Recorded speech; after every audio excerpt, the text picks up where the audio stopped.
بسم اللہ الرحمن الرحیم۔ ہمارے ایک ناظر ہیں خالد خان صاحب، انہوں نے سوال کیا ہے کہ کیا قیدی کا جرمانہ مال زکوٰۃ سے ادا ہو سکتا ہے یا نہیں؟ جی خالد خان صاحب، آپ کا سوال میں نے پڑھا اور اس کو ریپیٹ کیا کہ قیدی کے جرمانے کے اندر آپ مال زکوٰۃ صرف کر سکتے ہیں کہ نہیں۔ جی محترم، مال زکوٰۃ کو قیدی کے جرمانے کے اندر آپ صرف کر سکتے ہیں، لیکن صرف آپ نے یہ خیال کرنا ہے کہ یہ قیدی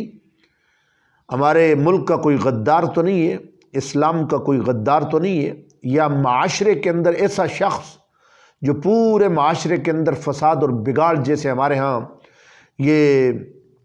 منشیات فروش لوگ ہوتے ہیں جو پورے معاشرے کو خراب کر رہے ہوتے ہیں، ایسے لوگوں سے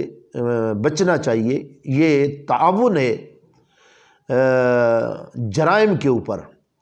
اور اگر وہ ایسے جرائم کے اندر نہیں ہے، کسی معمولی جرم کے اندر ہے یا کسی ایسے مسئلے کے اندر ہے کہ جس کے نتائج پورے ملک کے لیے یا ہمارے معاشرے کے لیے نقصان دہ نہیں ہے، تو اس کو آپ چھڑا سکتے ہیں۔ اس کے بارے میں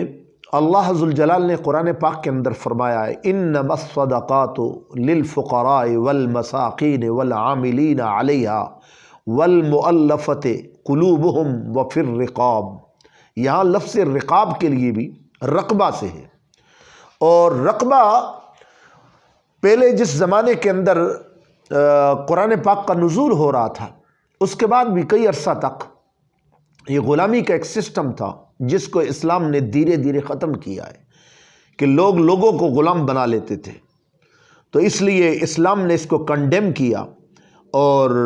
رسول اللہ صلی اللہ علیہ وسلم نے فرمایا لوگوں کو آزاد کیا جائے۔ جیسے کئی صحابہ نے دوسرے صحابہ اکرام رضوان اللہ تعالیٰ علیہ مجمعین کو کفار سے خریدا اور ان کو آزاد کیا۔ مشہور مثال ہے حضرت بلال رضی اللہ تعالیٰ عنہ کی۔ تو دوستان محترم، یہ اس زمانے کے اندر اور موجودہ زمانے کے اندر اس کی ایک جدید شکل یہ ہمارے پاس آ جاتی ہے کہ کوئی آدمی پابند سلاسل ہوتا ہے اور اس کے پاس جرمانے کے لیے پیسے نہیں ہوتے، تو اس کو ہم ادا کر سکتے ہیں۔ امام قرطبی رحمہ اللہ نے اس مسئلے کو تفسیر قرطبی کے اندر اسی آیت کے ضمن کے اندر ذکر کیا ہے کہ وَاخْتَلَفُوا فِي فَقِّ الْأُسَارَ مِنْهَا۔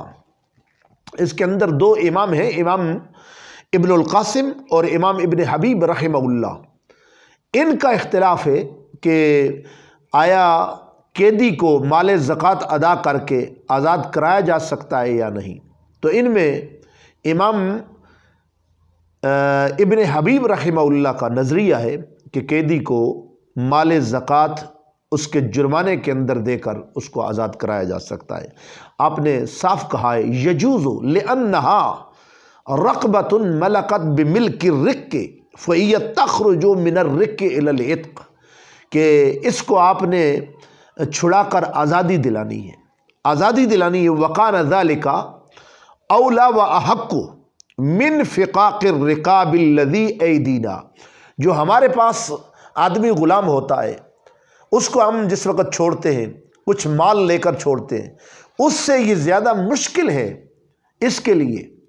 کہ اس کو چھڑا کر آزاد کرایا جائے۔ اور دوسرا، حضرت عبداللہ ابن عباس رضی اللہ تعالیٰ عنہ کا قول بھی آپ نے نقل کیا ہے کہ قال ابن عباس رضی اللہ تعالیٰ عنہ لا باس ان تعتق الرقبہ رقبۃ من الزکوٰۃ، کہ رقبہ کو مال زکوٰۃ صرف کر کے آزاد کرایا جا سکتا ہے۔ اس لیے ہمارے پاکستان کے اندر مختلف جیلوں سے لوگوں کو بعض لوگ رمضان کے اندر جاتے ہیں اور جیل سے پوچھتے ہیں کہ اس کی ڈاکومنٹیشن چیک کرتے ہیں، ڈاکومنٹری دیکھنے کے بعد پھر اس کو وہاں سے آزاد کرایا جاتا ہے اور جرمانہ زکوٰۃ کے مد میں سے ادا کر دیا جاتا ہے۔ اور ایک دوسری اس کے اندر شکل بھی ہے کہ جیسے ہمارے ملک کا کوئی مسلمان یا کسی بھی ملک کا مسلمان، اس کو کسی غیر مسلم نے اپنی جیل میں بند کیا ہوا ہے، تو اس کو بھی آپ مال زکوٰۃ صرف کر کے وہاں سے آزادی دلا سکتے ہیں۔ ایسے ہی یہ جو ڈاکو ہوتے ہیں اور مختلف لوگوں کو لے کر چلے جاتے ہیں اور لوگوں کے پاس ان کو پیسہ دینے کے لیے نہیں ہوتا، تو اس کو بھی آپ چھڑانے کے اندر آپ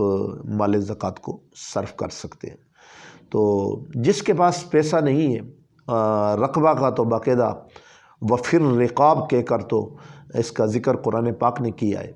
اور ویسے بھی اگر کوئی غریب ہو اور اس کی آپ ڈاکومنٹیشن آپ کے پاس ہو اور آپ اس کا وہ جرمانہ ادا کر کے اس کو آزادی دلا سکتے ہیں، تو قرآن و سنت کے اندر اس کے عدم جواز یعنی ناجائز ہونے پر کوئی دلیل سامنے نہیں ہمارے۔ ہاں البتہ اس کو آزادی دلانے کے لیے آپ مال زکوٰۃ کو صرف کر سکتے ہیں۔ اللہ ہمیں عمل کرنے کی، سمجھنے کی توفیق عنایت فرمائے۔ وآخر دعوایا ان الحمد للہ رب العالمین۔